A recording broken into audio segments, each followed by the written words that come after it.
I still remember the weight of the suitcase in my hand as I stood at the airport gate, watching the departure board flicker with destinations I'd only seen in magazines. My son David kissed my cheek and told me I deserve this, that after all the years of working double shifts at the diner and raising him alone, it was finally time for me to rest. His wife Jennifer stood beside him, her smile bright and encouraging, her hand resting protectively on her rounded belly. They were expecting their first child, my first grandchild, and I felt such warmth in my chest that morning, such gratitude that my boy had grown into a man who thought about his mother's happiness. The truth is, I never expected luxury. I'd spent 63 years understanding that women like me don't get extended vacations to tropical islands, that we don't stay in resorts with infinity pools and breakfast buffets. But David insisted. He said he'd saved up, that Jennifer had found a deal, that they wanted me out of the cold winter for a few months while they prepared the nursery. "Mom," he'd said, gripping my shoulders with those strong hands I remembered helping to grow, "you've given us everything. Let us give you this." So I went. I boarded that plane believing I was loved, believing my son saw me as more than the woman who'd sacrificed everything, believing that maybe, just maybe, I'd earned a little peace. I didn't know then that the moment my plane left the ground, they would begin telling people I was dead. Let me take you back a bit, so you understand how I got here, how a mother could be so blind to what was growing in her own son's heart. David was born when I was 21, back when I still believed the world was fair and that hard work meant security. His father left before David turned 2, walked out with a woman from his office, and never sent a single child support check. I worked at Mel's Diner on Route 9 for 41 years. Breakfast shift, lunch shift, sometimes doubles when rent was due or when David needed new shoes for school. My feet ached every night. I'd come home smelling like bacon grease and coffee, and I'd find David at the kitchen table doing homework, waiting for me. He was a good boy, quiet, serious, always made honor roll. I told myself the sacrifice was worth it because he'd have opportunities I never had. I saved what I could. Not much, but enough to help with his college tuition, to give him a start that didn't involve decades of wearing a stained apron and forcing smiles at customers who snapped their fingers for refills. He went to state school, studied business, graduated with decent grades. I was so proud at that ceremony, sitting in the bleachers with my worn purse in my lap, watching him walk across that stage. I'd done it. I'd gotten him there. He met Jennifer during his senior year. She came from money, the kind of family that had a summer home and talked about investments at dinner. Her parents were polite to me, but distant, the way people are when they're sizing you up and finding you lacking. I could see it in how Jennifer's mother looked at my shoes, my coat, the way I held my fork. But Jennifer herself seemed sweet enough. She laughed at my jokes, asked about the diner, told David he was lucky to have such a devoted mother. I wanted to believe her. I wanted to believe that love could bridge the gap between her world and mine. They married a year after graduation, a wedding that cost more than I'd made in 3 years. I wasn't asked to contribute, which was a relief, though I noticed I wasn't asked about much of anything. The seating chart, the menu, the flowers, none of it involved my input. I was mother of the groom, a title without responsibilities. I sat at a table near the back during the reception, smiling at strangers, while Jennifer's family held court at the head table. David barely spoke to me that night. He was busy, I told myself. It was his wedding day. Of course he was busy. After the wedding, things shifted. David's visits became less frequent. Sunday dinners, which had been our tradition for years, started getting canceled. He was working long hours at Jennifer's father's company, climbing the ladder, making something of himself. I understood. I'd raised him to be ambitious, but I missed him. I missed the boy who used to sit at my kitchen table, who used to tell me about his day, who used to hug me tight and say, "Thanks, Mom, for everything." Then came the phone call about 8 months ago, the one that started all of this. David's voice on the line, warm and excited. "Mom, Jennifer's pregnant. You're going to be a grandmother, I cried. I actually cried right there in my little apartment, holding the phone with both hands. A grandchild. A chance to be part of something growing, something new. He invited me over for dinner to celebrate, and I brought a casserole, the kind David used to love as a kid. Jennifer barely touched it. She nibbled on salad and sparkling water, talking about prenatal vitamins and nursery themes. And I smiled and nodded and felt for the first time in a long time like maybe I was being welcomed back into my son's life. Over the next few months, they called more often. They asked about my health, about my schedule at the diner, about whether I was taking care of myself. I told them I was fine, that work kept me busy, that I didn't mind the long hours. David started saying things like, "Mom, you work too hard," and "You should take a break, enjoy life a little." It felt good, being worried over. It felt like he still saw me, still cared. Then, in late October, David and Jennifer showed up at my apartment unannounced. I was surprised. They never just dropped by, but I was happy to see them. Jennifer's belly was round and prominent now, and she moved carefully, one hand always supporting her back. They sat on my old couch, the one with the faded floral pattern, and David pulled out a folder. "Mom," he said, his voice serious and gentle. "Jennifer and I have been talking. You've worked so hard your whole life. You've never taken a real vacation, never had time to just breathe. We want to give you something, a gift for everything you've done for us." He opened the folder and pulled out printouts, resort photos, beach scenes, palm trees, swaying under blue skies, a 3-month stay at an all-inclusive resort in the Caribbean, leaving in December, returning in early March. I stared at the papers, unable to speak. "We can't have you around during the stressful final months of the pregnancy," Jennifer added quickly. "I mean, we don't want you to have to deal with all the chaos. You deserve peace. And this way, you'll come back refreshed, ready to meet your grandchild when things have settled down." I should have questioned it then.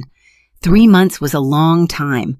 Why not wait until after the baby was born so I could help, so I could be there? But I didn't question it. I was too overwhelmed, too touched by what I thought was generosity. I hugged David, tears in my eyes, and thanked them both over and over. "There's just some paperwork," David said, pulling out more documents. "Travel insurance, medical authorization in case of emergency, that kind of thing. Just standard stuff. We need you to sign here and here." I signed. I didn't read it carefully. Why would I? This was my son, my boy, the child I'd raised to be honest and good. I trusted him with my life. They handled everything. Passport, tickets, resort booking, even packed half my suitcase for me. "You just relax, Mom," Jennifer kept saying. "Let us take care of you for once." I felt cherished. I felt seen. I felt like maybe all those years of sacrifice had paid off, that my son had become the kind of man who honored his mother. The day I left, they drove me to the airport. David carried my bag. Jennifer walked slowly beside me, rubbing her belly and smiling. At the gate, David held me tight. "Have the best time, Mom. Don't worry about anything here. Just enjoy yourself. You've earned it." I boarded the plane with a heart so full it hurt. The resort was more beautiful than I'd imagined. White sand beaches, turquoise water, rooms with balconies overlooking the ocean. I had my own little bungalow with a kitchenette and a king-sized bed. The staff were kind, the food was good, and for the first few weeks, I let myself believe I deserved this. I woke up to the sound of waves, walked along the beach in the mornings, read books I'd been meaning to get to for years. I sent David and Jennifer photos on my phone, pictures of sunsets and tropical flowers, and they responded with heart emojis and short messages. "So happy you're enjoying it, Mom. You look great. Rest up." But as December turned to January, their messages became less frequent. I'd send a photo and wouldn't hear back for days. I tried calling, but it went to voicemail. I told myself they were busy with baby preparations, that Jennifer was probably exhausted, that David was working hard to provide for his growing family.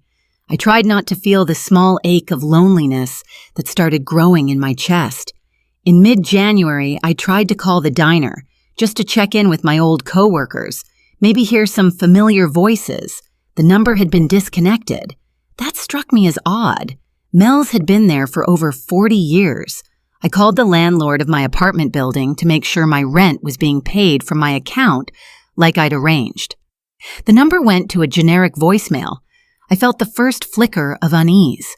I tried to access my bank account online, but my password didn't work. I called the bank. After being transferred 3 times, a representative told me the account had been closed in December. Closed. My account, the one with my savings, my pension deposits, everything I had. There was a request from a relative with power of attorney, the representative said. The funds were transferred out and the account was shut down per the instructions we received. Power of attorney. I'd signed papers. I'd signed whatever David put in front of me, trusting him, never imagining he'd use it for this. I felt cold despite the tropical heat. I went back to my bungalow and tried to piece it together. I pulled out the travel documents David had given me, really read them this time. Travel insurance, yes, but also a medical power of attorney, a living will. Documents that gave David control over my finances, my medical decisions, everything. Why would he need that for a vacation? I tried calling again. This time, a woman answered David's phone, someone I didn't recognize. "Who is this?" I asked. "I'm trying to reach my son, David." There was a long pause. Then, quietly, "I'm sorry, there must be some mistake." And she hung up. That night, I barely slept. I lay in that king-sized bed, listening to the ocean, and felt a fear I hadn't felt since the early days after David's father left. The fear of being alone, of being abandoned, of not mattering to anyone. The next morning, I went to the resort's business center and used their computer to search for David's name, Jennifer's name, anything that might tell me what was happening. And that's when I found it. An obituary. My obituary. Margaret Ann Sullivan, 63, passed away peacefully on December 8th while traveling abroad. She is survived by her loving son David and daughter-in-law Jennifer, who are expecting their first child. Margaret worked for over 40 years at Mel's Diner and will be remembered for her kindness and dedication. A memorial service was held on December 15th. In lieu of flowers, donations can be made to the children's charity of your choice. I read it 3 times. I read the date, December 8th, just 3 days after I'd left. I read the words, "passed away peacefully," as if I died in my sleep, as if I was gone. I looked at the screen, at my own name, at the lie printed there for anyone to see, and I felt something inside me crack and then harden. My son had declared me dead.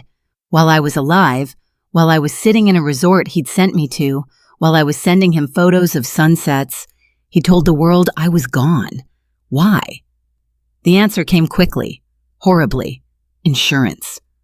I'd had a life insurance policy through the diner, a small one, maybe $50,000, and I'd signed power of attorney. I'd given him access to everything.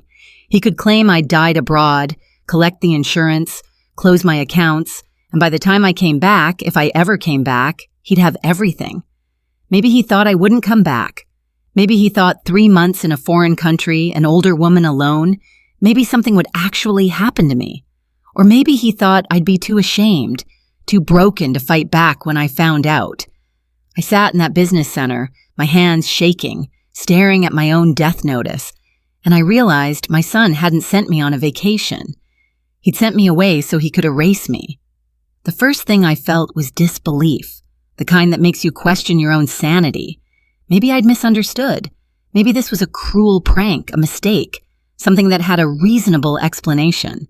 But as I sat there scrolling through search results, I found more. A Facebook post from Jennifer dated December 10th, with a photo of her and David dressed in black, standing in front of a funeral home. Saying goodbye to David's mother today. She gave us so much. We'll honor her memory by being the best parents we can be. The post had 73 likes. Friends and family had commented with condolences, with heart emojis, with promises to keep us in their prayers. I clicked on David's profile. His cover photo had been changed to a picture of me, one I recognized from a few years ago, smiling at a restaurant on his birthday. Beneath it, he'd written, "Rest in peace, Mom. You'll never be forgotten." I wanted to scream. I wanted to cry. But I was alone in a business center in a resort thousands of miles from home, staring at a computer screen that told me I didn't exist anymore. Screaming wouldn't help. Crying wouldn't change anything. I needed to think. I went back to my bungalow and locked the door. I made a list on a piece of resort stationery, writing down everything I knew, everything I'd signed, every strange moment that now made horrible sense. The way David had insisted on handling all the paperwork. The way Jennifer had talked about not wanting me around during the stressful months. The way they'd stopped responding to my messages. They didn't want me to come back. They wanted me gone, disappeared, dead on paper so they could take what little I had. $50,000. My life was worth $50,000 to my son. I thought about calling the police, but what would I say? I was alive, obviously, but I was stuck in another country with no access to my bank accounts. No way to prove who I was because David had my important documents. I'd left my social security card, my birth certificate, everything in my apartment, which I was betting was no longer my apartment. He'd probably cleaned it out, told the landlord I'd passed away, taken everything. I felt a wave of despair so strong I had to sit down. This was my son, the boy I'd raised, the boy I'd worked myself to exhaustion for, the boy who used to climb into my lap and say, "I love you, Mama," in that sweet little voice. How had he become this? But then, underneath the despair, something else started to grow. Anger. Not the hot, explosive kind, but cold and clear and sharp. He thought I'd be helpless. He thought I'd be too weak, too old, too defeated to fight back. He'd underestimated me. And that, I realized, was going to be his biggest mistake. I spent the next 2 days in my bungalow planning. I had a phone, and though David had probably expected me to run out of money for the international plan, the resort had Wi-Fi, and I could use apps to make calls. I had my passport, which I kept with me. I had my mind, and I had time. First, I needed proof I was alive. I went back to the business center and printed copies of my obituary, the Facebook posts, everything I could find. Then I took photos of myself holding newspapers with current dates, standing in front of recognizable resort landmarks. I documented everything, time-stamped and dated. Next, I needed to understand what David had actually done legally. I used the computer to research identity fraud, insurance fraud, power of attorney abuse.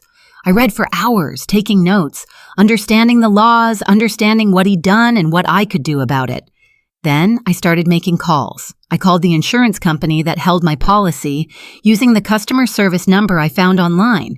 I explained that I was Margaret Sullivan, that I was very much alive, and that I believed someone had fraudulently claimed my death benefit.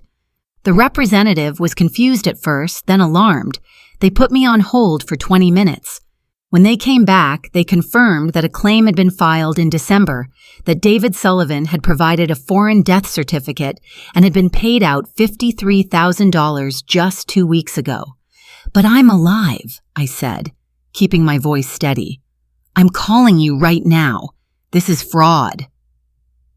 The representative said they'd open an investigation immediately, that I'd need to provide documentation, that law enforcement would likely be involved.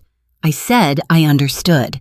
I gave them my email address and asked them to send me everything related to the claim. They said they would. I called the bank next. I explained the situation, said I hadn't authorized the closure of my account, that I'd been the victim of financial exploitation. They were less helpful, said I'd need to come in person, that they couldn't discuss it over the phone. I told them I'd be back in the country in a few weeks and would visit then. I could hear the skepticism in the representative's voice, but I didn't care. I was building a case, piece by piece. I called a lawyer, one I found through an online search for elder abuse attorneys. I explained everything, sent the documentation I'd gathered. The lawyer, a woman named Sandra, listened carefully and then said, "Mrs. Sullivan, what your son has done is felony fraud, insurance fraud, identity fraud, financial exploitation of an elderly person. He could go to prison for this." "I know," I said. "Do you want to press charges?" I was quiet for a long moment. Did I want my son in prison? Did I want to destroy his life the way he'd tried to destroy mine? I thought about the grandchild on the way, about Jennifer, about the life they were building on money stolen from my death. I want justice, I said finally. I want what's mine back, and I want them to face consequences. But I need to do this carefully. I'm stuck here for another month, and I don't want them to know I'm aware until I'm ready. Sandra agreed. She said she'd start building the case, that when I returned, we'd move forward with both criminal and civil actions. She told me to keep gathering evidence, to document everything, to stay safe. I promised I would. That night, I stood on my bungalow balcony and looked out at the ocean. The anger was still there, cold and bright, but something else too, determination. My son thought he could make me disappear, thought he could cash in on my death and move on with his life. But I wasn't dead. I was very much alive, and I was going to make sure he knew it. The next few weeks were strange. I was living in paradise, but I felt like a ghost, a woman erased from the world, existing in a space between what was and what should be. I kept up appearances at the resort, smiled at the staff, took my meals in the restaurant, walked on the beach. But inside, I was a coil of focused energy, gathering evidence, making plans, preparing for my return. I created a new email account David didn't know about and started reaching out to people from my old life, former co-workers at the diner, neighbors from my apartment building, friends I hadn't spoken to in years. I told them I was alive, that there had been a terrible mistake, that I needed their help documenting what David had told people. Most were shocked. Some didn't believe me at first, but slowly I built a network of witnesses who could testify to the lies he'd spread. One of my old co-workers, Rita, told me that David had come into the diner in December, sat at the counter crying, and told everyone I'd had a heart attack while traveling. He said I'd always wanted to see the ocean, that at least I'd died happy. Rita said she'd hugged him, told him how sorry she was. "He seemed so broken up about it, Maggie," she said on the phone. "He seemed like he really loved you." I asked Rita if she'd be willing to write down everything David had said, sign it, date it. She said yes. She said she felt sick knowing she'd been lied to, that she'd comforted a man who'd murdered his own mother on paper. I reached out to my landlord through an old friend who still had his number. Turns out David had indeed told him I'd passed away, had cleaned out my apartment in January, and had sold or donated everything I owned. My furniture, my clothes, my photos, everything. The landlord had felt bad for David, had waived the final month's rent as a gesture of sympathy. I asked if he'd be willing to testify. He said absolutely, that he didn't appreciate being manipulated. Piece by piece, I built a case. Witness statements, financial records, copies of the fraudulent death certificate David had somehow obtained. Sandra, my lawyer, was impressed. "You've done investigative work that some of my paralegals couldn't manage," she said. "When you get back, we'll have everything we need." But there was still one thing I couldn't figure out: the death certificate. How had David gotten a foreign death certificate declaring me dead? I hadn't died, obviously, so it had to be fake. But it was good enough to fool an insurance company, which meant it was professional, convincing. That took money and connections. I started digging into Jennifer's family, searching for any connection to legal services, document preparation, anything that might explain it. And I found it. Jennifer's uncle was a lawyer, specializing in international estate law. He had offices in 3 countries, including one in the Caribbean not far from where I was. I couldn't prove he was involved, but the connection was there, too convenient to be coincidence. I made a note of it. Sandra would know what to do with that information. February arrived, and with it, my scheduled return date. The resort staff had been kind, and part of me almost felt guilty for the cloud of deception I'd been living under. But this wasn't their fault. They'd provided a service, and I'd been a quiet, polite guest. They had no idea I was a dead woman walking. A week before my flight, I got an email from the insurance company. The investigation was moving forward. They'd frozen the claim payment, demanded the return of the funds, and had referred the matter to law enforcement. David had been contacted and had lawyered up. He was claiming it was all a misunderstanding, that he'd been provided with incorrect information about my death, that he'd acted in good faith. Good faith. The words made me want to laugh, or maybe cry. There was no good faith in what he'd done. He'd planned it, executed it, and profited from it. And now, faced with the consequences, he was lying again. I also got a message from Rita. David had posted on Facebook that there had been a mistake with his mother's death, that new information had come to light, and that the memorial service had been premature. He deleted the original post about my death and replaced it with a vague message about miscommunication and family privacy. The comments were confused, people asking what happened, whether I was alive or not. He didn't answer them. So he knew. He knew I was coming back, knew the walls were closing in. I wondered what he was telling Jennifer, what story he'd spun to justify this mess. Or maybe she'd known all along. Maybe they'd planned it together, two people who looked at an old woman and saw nothing but an obstacle and an opportunity. I packed my suitcase slowly, carefully. I folded the clothes David and Jennifer had packed for me, the sundresses and sandals they'd thought I'd need for 3 months in paradise. I packed the documents, the evidence, the printed emails and statements, and I packed the anger I'd been carrying, wrapped it up tight and cold, ready to be delivered. The flight back was long. I sat in my seat, staring out the window at the clouds, thinking about what was waiting for me. I thought about confronting David, about seeing his face when he realized I wasn't broken, wasn't afraid, wasn't going to disappear quietly. I thought about Jennifer, about the baby that would be born soon, about the fact that I was supposed to be a grandmother, but instead, I was a victim of my own child.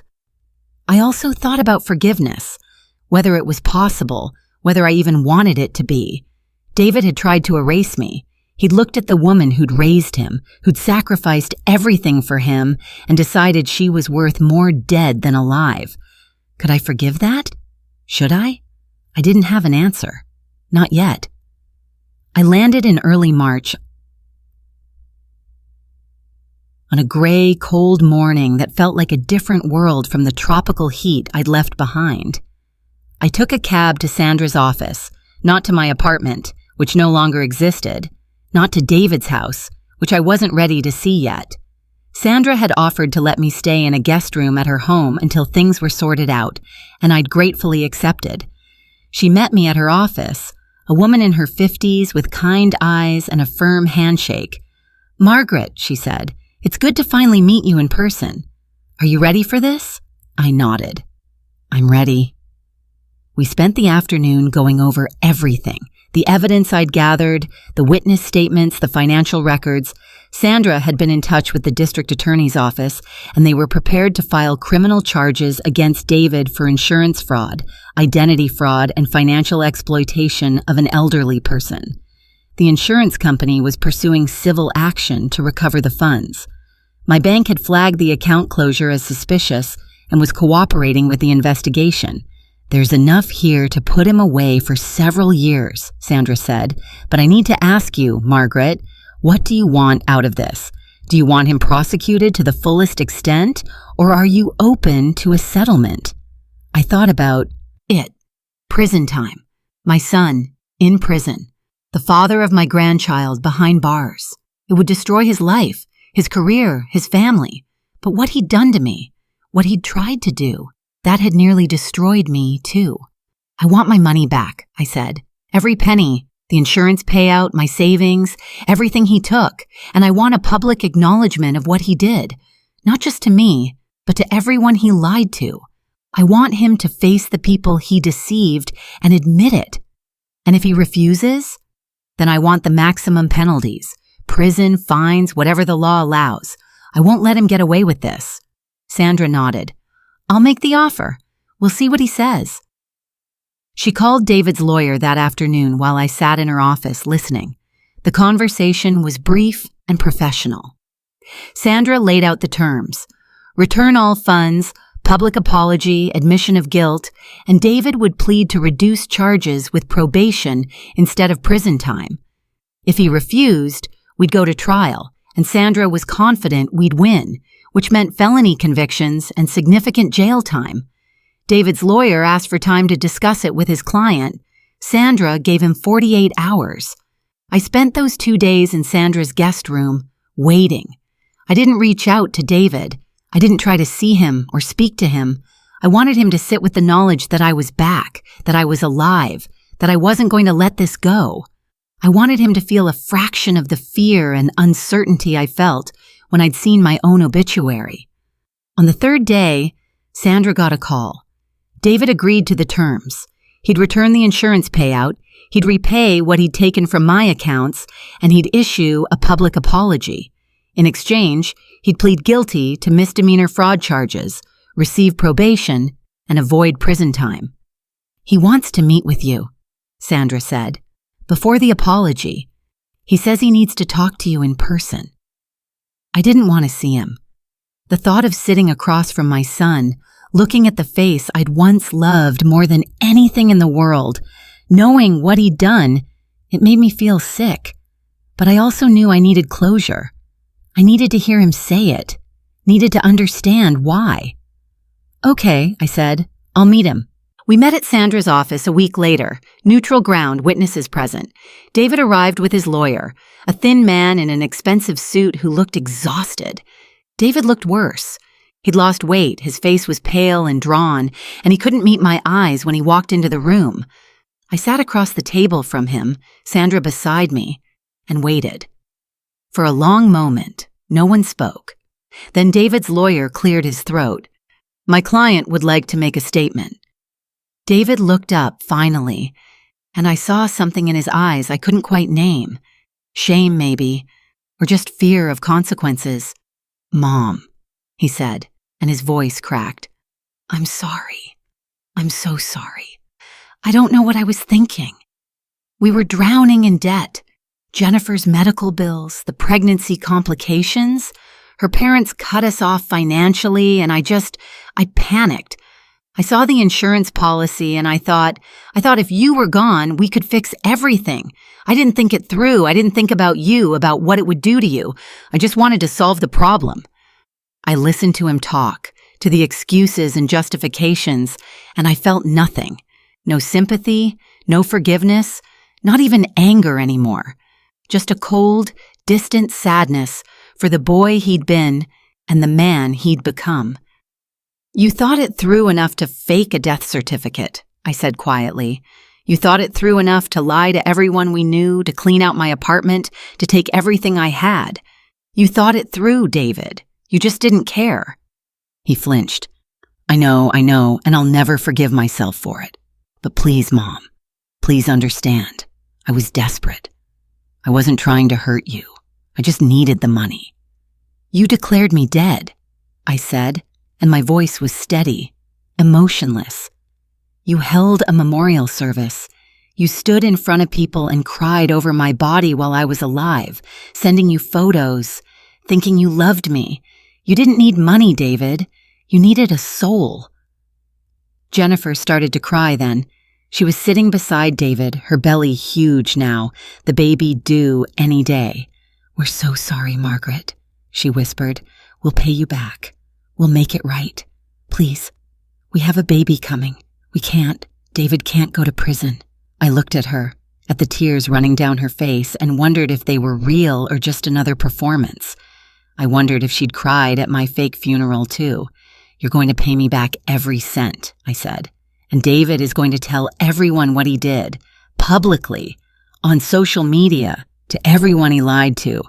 He's going to admit he faked my death for insurance money. That's the deal. Take it or we go to trial." David nodded, his face crumpling. I'll do it. Just please don't send me to prison. I want to be there for my child." "Your child," I repeated. "My grandchild. The baby I'll never know because of what you did." I stood up, gathering my things. "You should have thought about that before you killed me on paper." Sandra handed David's lawyer the settlement agreement. "Sign it," she said. "You have until end of business today. After that, the offer is off the table and we proceed with felony charges." David signed it right there, his hand shaking. His lawyer witnessed it, Sandra witnessed it, and then it was done. Legal, binding, enforceable. I walked out of that office without looking back. David posted his public apology 3 days later. It was short, humiliating, and exactly what I demanded. I need to confess something. In December, I falsely reported that my mother, Margaret Sullivan, had passed away. I did this to fraudulently claim her life insurance policy because I was facing financial difficulties. My mother is alive. She was not dead. She was not in danger. She was on a vacation I sent her on, so I could carry out this fraud without her knowledge. I lied to family, friends, and coworkers. I held a memorial service for a woman who was alive. I stole from my own mother. I am ashamed of my actions, and I am facing legal consequences. I am sorry to everyone I deceived, but most of all, I am sorry to my mother, who deserved so much better than a son like me. The post went viral, at least within our community. Hundreds of comments, most of them angry, disgusted, some offering me support. A few of David's friends tried to defend him, saying everyone makes mistakes, but they were drowned out by the outrage. Jennifer's family stayed silent. I didn't expect anything else from them.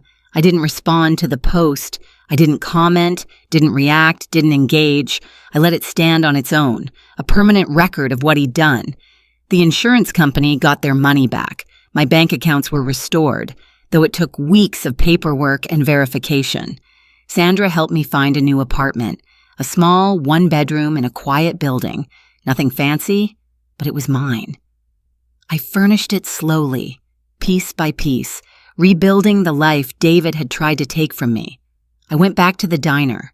Mel had sold it to new owners, but they knew my story, knew I was a fixture there, and they offered me my old job back. I told them I'd work part-time, just a few shifts a week. I was 63 years old, and I'd earned the right to slow down a little. David and Jennifer had a baby girl in late March. I heard about it through mutual acquaintances, saw photos posted online. She was beautiful, tiny and perfect. They named her Emma. I didn't reach out. I didn't send a gift or a card. I wasn't ready for that. Might never be ready for that. Sometimes I wondered if I'd been too harsh, if I should have forgiven him, given him another chance, tried to rebuild what we'd had. But then I remembered standing in that resort business center, staring at my own obituary, feeling the weight of my son's betrayal, and I knew I'd done what I needed to do. Forgiveness isn't something you give because someone asks for it. It's something that grows on its own, if it grows at all. And I wasn't there yet. The legal proceedings dragged on for months. David made his payments in installments, overseen by the court. Every month, money appeared in my account, a reminder of what he'd done and what he owed. Sandra kept me updated on everything, made sure I understood each step of the process. David completed his probation requirements, attended court-mandated counseling, and as far as I knew, kept his head down and tried to rebuild his life. I didn't follow his social media anymore. I didn't ask about him, didn't inquire about the baby. I focused on my own healing, my own life. I started seeing a therapist, a kind woman named Dr. Patel who specialized in family trauma. She helped me process the grief because that's what it was. Grief for the relationship I'd lost, for the son I'd thought I had. "You're mourning someone who's still alive," Dr. Patel said during one of our sessions. "That's one of the hardest kinds of loss. There's no funeral, no closure, just an empty space where love used to be." She was right.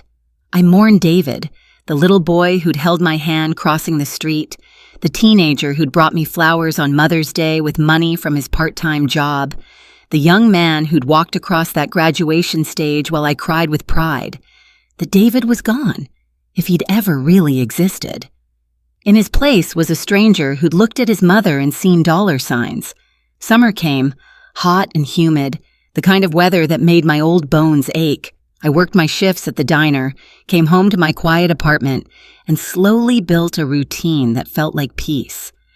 I made friends with my neighbors, an elderly couple who invited me for dinner sometimes, a young single mother who appreciated when I babysat her daughter so she could work evening shifts.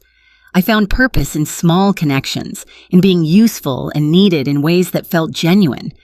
In August, I got a letter. It was addressed to me in handwriting I didn't recognize, postmarked from across town. I opened it carefully, half expecting legal documents or another piece of the ongoing settlement. Instead, it was a handwritten note on plain paper. Dear Mrs. Sullivan, my name is Jennifer's mother, Catherine. We've never properly met, though we were at David and Jennifer's wedding. I want you to know that I had no idea what they were planning to do to you. When the truth came out, I was horrified. I've always taught my daughter to be honest and kind, and I failed somewhere along the way. I don't expect forgiveness, and I'm not asking for anything. I just wanted you to know that what they did was unconscionable, and you had every right to pursue justice. I also wanted you to know that your granddaughter, Emma, is beautiful and healthy. I'm sending along a photo, not because I think it will fix anything, but because I believe you have a right to see her if you want to. If you'd ever like to meet her, I would be willing to arrange that, away from David and Jennifer. No pressure, no expectations, just an offer. Sincerely, Catherine. Tucked inside the letter was a photo. A baby, maybe 4 months old, with dark hair and bright eyes, sitting in someone's lap, grinning at the camera. She looked like David had as a baby, the same round face, the same curious expression. She looked like me too, I realized, like old photos I'd seen of myself as a child. I sat at my kitchen table, holding that photo, and cried.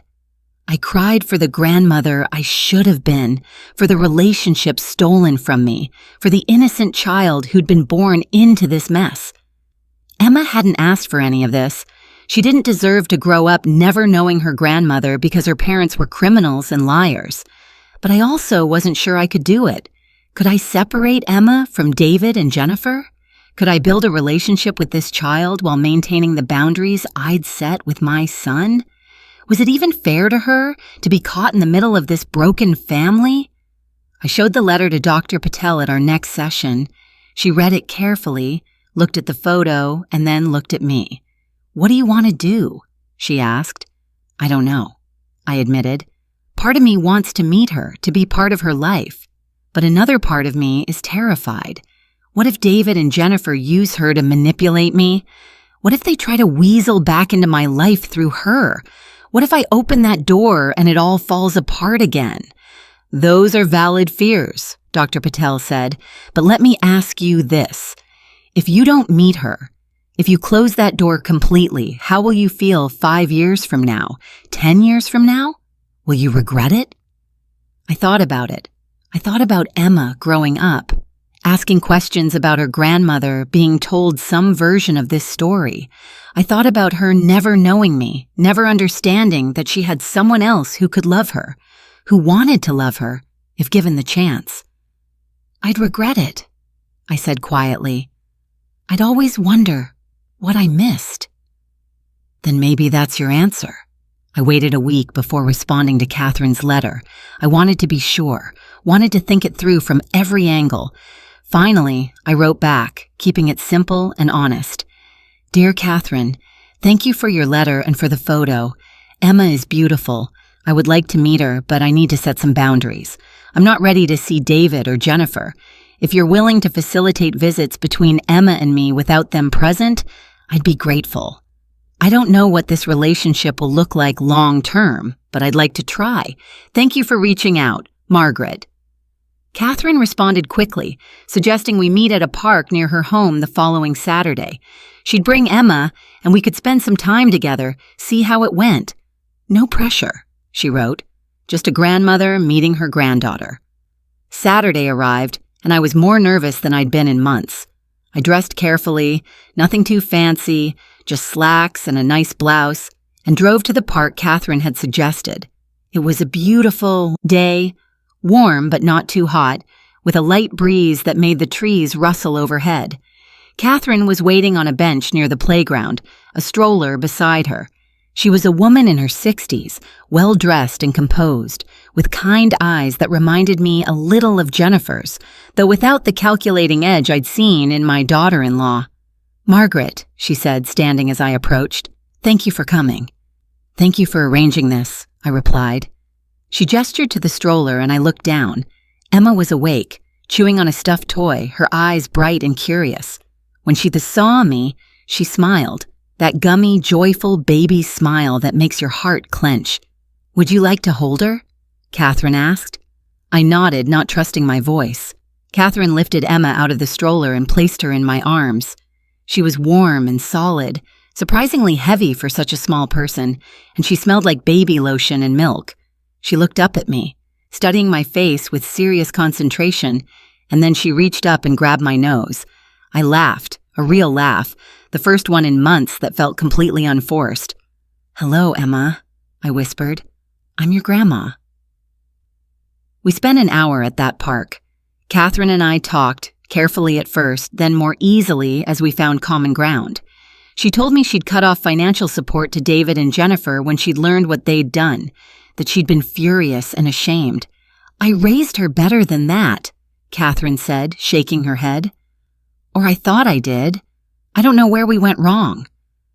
I told her about the resort, about finding my own obituary, about the cold clarity that had come over me when I'd realized what David had done. I told her about the anger and the grief and the slow process of rebuilding. "You're very strong," Catherine said. "I don't know if I could have handled it the way you did." "I didn't have a choice," I replied. It was fight back or disappear, and I've never been good at disappearing. By the time we parted ways, we'd made plans to meet again the following week. Catherine promised to keep the visits confidential from David and Jennifer, at least for now. "They don't need to know," she said. "Emma deserves to know her grandmother, and you deserve to know her. The rest of it can be sorted out later." I drove home with a lightness in my chest I hadn't felt since before I'd left for that cursed vacation. Emma, my granddaughter, a new beginning, fragile and uncertain, but real. Over the next several months, Catherine and I fell into a rhythm. Saturday afternoons at the park, sometimes at her house, occasionally at my apartment once Emma got a little older and more mobile. I watched her grow, saw her learn to crawl, heard her first words. She started calling me Gamma, her little voice stumbling over the word, and every time she said it, I felt a piece of my broken heart stitch itself back together. Catherine and I became friends, odd as that might seem. We were both women who'd been betrayed by our children in different ways, both trying to salvage something good from the wreckage. She told me about Jennifer's childhood, about the pressure she'd put on her daughter to marry well, to maintain appearances, to never show weakness.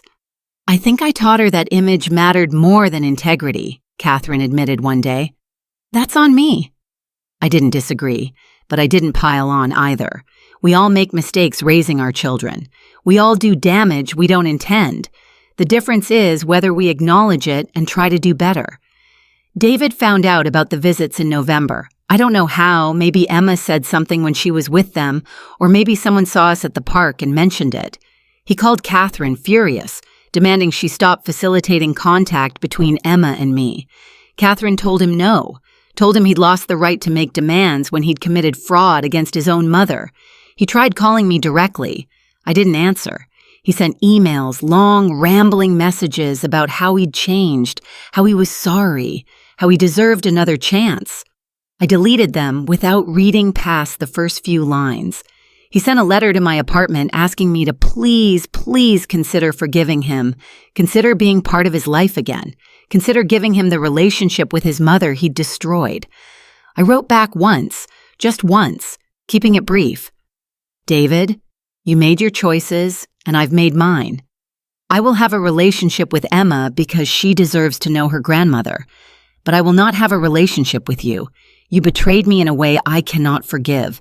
I hope you build a good life for yourself and your family, but I won't be part of it. Stop contacting me." He didn't respond. The calls and emails stopped. I heard through Catherine that he was devastated, that Jennifer was furious with me for dividing the family, but I didn't care. They'd divided the family when they'd declared me dead. I was just setting boundaries that should have existed all along. The holidays came, my first since everything had happened. Catherine invited me to Thanksgiving dinner at her house, a small gathering with her husband Emma and a few close friends. David and Jennifer weren't there. Catherine had told them they weren't welcome if they couldn't respect my presence. I almost didn't go. The thought of sitting at a family table, even one that wasn't technically mine, brought up too many memories of Thanksgivings past, of dinners with David when he was young, when things were simple and good. But I went because Emma was there, and because I was tired of letting fear make my decisions for me. It was a good day. The food was excellent, the conversation warm and genuine, and Emma sat in a high chair next to me, throwing bits of mashed potato on the floor and giggling every time I pretended to be shocked.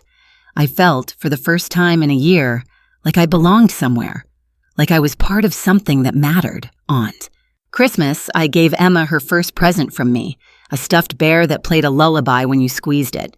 She hugged it to her chest and grinned at me, and Catherine took a photo, the two of us together, grandmother and granddaughter, building something new from the ruins of what had been. Winter turned to spring and then to summer again, a full year since everything had fallen apart and been slowly, painfully pieced back together. I was 64 now, still working part-time at the diner, still seeing Dr. Patel monthly, still building my quiet, intentional life. Emma turned 1 in March. Catherine threw a party, and I was there, watching my granddaughter smash cake into her face and laugh with pure, unfiltered joy. David and Jennifer had their own celebration for her, separate, their lives running parallel to mine but never intersecting. I was okay with that. I'd stopped waiting for an apology that felt real, stopped hoping David would magically transform into the son I'd thought he was. He was who he was, and I'd made my peace with the loss. Sandra closed my legal case that spring. All funds had been repaid, all court requirements met, all paperwork filed and finished. "You did it," she said when we met for a final coffee. "You fought back and you won. That takes courage." "It took desperation," I replied. "Courage makes it sound noble. I was just trying to survive." Sometimes survival is the most courageous thing we can do. I thought about that a lot in the weeks that followed. Survival. That's what this had all been, really. Not revenge, though it might have looked like that from the outside, but survival. Refusing to let David's betrayal define me. Refusing to disappear just because he'd tried to erase me. I'd survived. And more than that, I'd rebuilt. On a Saturday in June, Catherine called me with an unusual request. Jennifer wanted to talk to me. Not David, just Jennifer. She wanted to apologize in person, to explain, to try to make amends. Catherine said she'd told Jennifer I probably wasn't interested, but Jennifer had asked her to at least pass along the message. My first instinct was to say no. What could Jennifer possibly say that would change anything? Sorry didn't bring back the months I'd lost. Didn't erase the trauma of seeing my own death notice. Didn't repair the relationship with David that was permanently fractured. But then I thought about Emma, about the fact that Jennifer was her mother, and that maybe, for Emma's sake, I needed to at least listen. I agreed to meet, but on my terms. At a coffee shop near my apartment, public and neutral, with Sandra present as a witness. If Jennifer wanted to apologize, she could do it properly, with a witness, so there'd be no misunderstandings later. We met on a Tuesday afternoon. Jennifer looked different from the last time I'd seen her. Thinner, more tired, her hair pulled back in a hasty ponytail. She wasn't pregnant anymore, wasn't glowing with the confidence of someone who thought they'd gotten away with something. She looked defeated. Sandra and I arrived first, took a table in the corner, ordered coffee. Jennifer came in 10 minutes later, saw us, and hesitated by the door. For a moment, I thought she'd leave, but then she walked over, her steps slow and reluctant. "Margaret," she said, her voice barely above a whisper, "thank you for seeing me." I didn't respond, just gestured to the empty chair across from me. She sat, clasped her hands on the table, and stared at them for a long moment. "I don't know where to start," she finally said. "The beginning is usually best," Sandra said, her tone professional and cool. Jennifer nodded. "I want you to know that it was my idea, the whole thing. David didn't want to do it at first, but I convinced him. I was the one who found my uncle to make the death certificate. I was the one who planned the timeline, who suggested sending you away for 3 months. It was me. David went along with it because I pushed him, because I told him we'd lose everything if we didn't get money fast. So if you're going to hate someone, hate me. David was weak, but I was the architect. I absorbed that, let it settle. Part of me had suspected as much, but hearing her admit it out loud was different. Why are you telling me this? I asked. Because David still thinks he can fix things with you. He thinks if he just apologizes enough, explains enough, you'll forgive him. But I know better. I know what we did was unforgivable, and I don't want him chasing a fantasy while our family falls apart.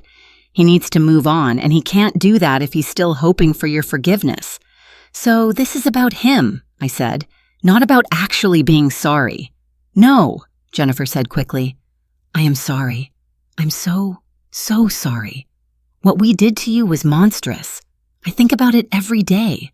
I see Emma, and I think about how I tried to rob her of her grandmother before she was even born, and I feel sick. But yes, I'm also here because David is drowning in guilt, and it's destroying our marriage. And I thought maybe, if you heard the truth, if you understood it was mostly me, you could at least tell him to stop torturing himself. You want me to absolve him, I said flatly. I want you to release him. Tell him it's over, that there's no path back so he can stop trying to find one. He's been in therapy, he's been trying to be a better person, but he can't move forward because he's stuck on you. And I know that's his problem, not yours. But I'm asking anyway, for Emma's sake. She needs her father present, not lost in his own guilt. I looked at Jennifer, at this woman who'd orchestrated my erasure, who'd stood beside David at my fake funeral, who'd helped spend the money stolen from my death. And I felt something unexpected. Not forgiveness exactly, but a kind of exhausted recognition. She was young, stupid, desperate, and greedy. She'd made catastrophic choices, and now she was living with the consequences. Just like David, just like me. I'll tell him, I said. One time. I'll write him a letter, make it clear there's no reconciliation coming, no relationship to rebuild, and then I'm done. I won't be his emotional crutch, won't be the mother he can keep apologizing to until he feels better about himself. He needs to find his peace somewhere else. Jennifer's eyes filled with tears. Thank you. That's all I'm asking. Just closure so he can move on. And you? I asked. Have you moved on? She shook her head. I don't think I ever will. I wake up every morning knowing I tried to kill my husband's mother on paper. That's not something you move on from. That's something you carry. She stood, wiping her eyes. I should go. Thank you for listening. And for spending time with Emma. My mother says you're good with her. I'm glad she has you. She left, and I sat there with Sandra staring at my cooling coffee. Are you really going to write to David? Sandra asked. Yes, I said, one last time, and then I'm closing that chapter for good. I wrote the letter that night, sitting at my kitchen table with a pen and paper, choosing my words carefully. David, Jennifer came to see me today. She told me the truth about what happened, about her role in it, about your reluctance and eventual complicity. I believe her. I also believe you've been struggling with guilt, trying to find a way back to the relationship we had. I'm writing to tell you there is no way back. What you did severed our relationship permanently. I don't hate you, but I also don't trust you, don't want to rebuild with you, and don't want to be part of your healing process. You need to find peace with what you did without me. I will continue to have a relationship with Emma because she's innocent in all this. But you and I are done. Please stop reaching out, stop hoping, stop waiting for forgiveness that isn't coming. Build a good life for your daughter. Be a better father than you were a son. That's all I have left to say to you. Margaret. I mailed it the next day. David never responded. Catherine told me later that he'd read it, cried for hours, and then finally started to let go.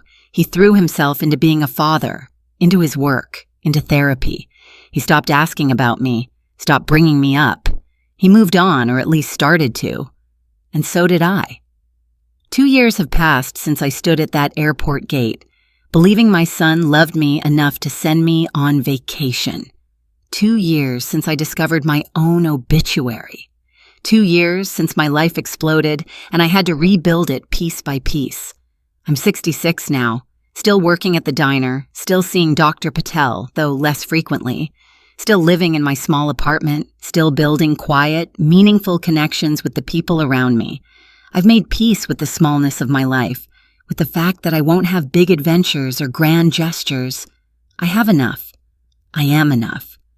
Emma is 3 years old now, a bright, talkative little girl who calls me Gamma and runs to hug me every time I see her. She doesn't know the full story yet, doesn't understand the complicated history between her grandmother and her parents. Someday she'll ask questions, and Catherine and I will figure out how to answer them honestly without burdening her with adult pain. But for now, she just knows I'm her grandmother, that I love her, and that I show up. David and I exist in the same city, but in different worlds. I see him occasionally from a distance at Emma's birthday parties or holiday gatherings at Catherine's house. We don't speak, don't acknowledge each other beyond brief nods. It's not comfortable, but it's functional. We've both accepted that this is how it is now, how it will always be. People sometimes ask if I've forgiven him. The answer is complicated. I don't wish him harm. I don't spend my days angry or bitter. But forgiveness implies a restoration of trust, a willingness to be vulnerable again, and I'm not there. Maybe I never will be. And I've learned that's so's he.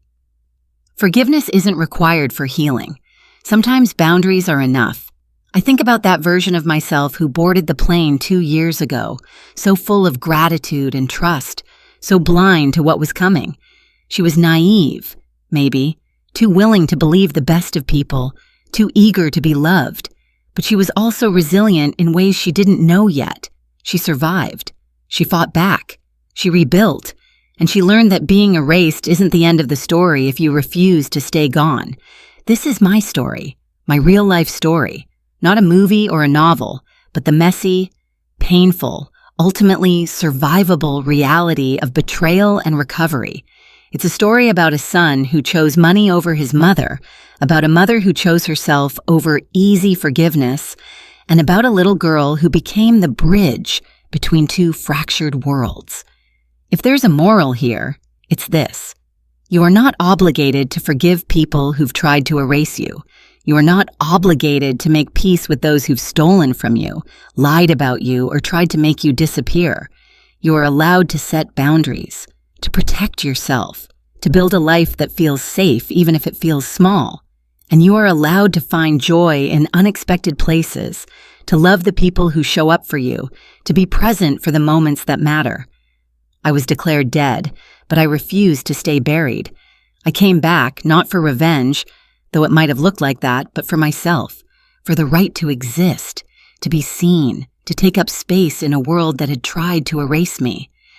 And here I am, still standing, still living, still loving the parts of my life that deserve love, and protecting myself from the parts that don't. That's enough. I'm enough. And I'm finally, after everything, at peace with that. If this story resonated with you, if you've ever felt betrayed by someone you trusted or struggled to rebuild after being torn down, I'd love to hear from you in the comments. And if you'd like to hear more real-life stories about family, betrayal, and finding strength in the aftermath, please consider liking this video and subscribing to the channel. These stories matter. Your story matters. And sometimes, just knowing we're not alone in our struggles is enough to help us keep going. Thank you for listening.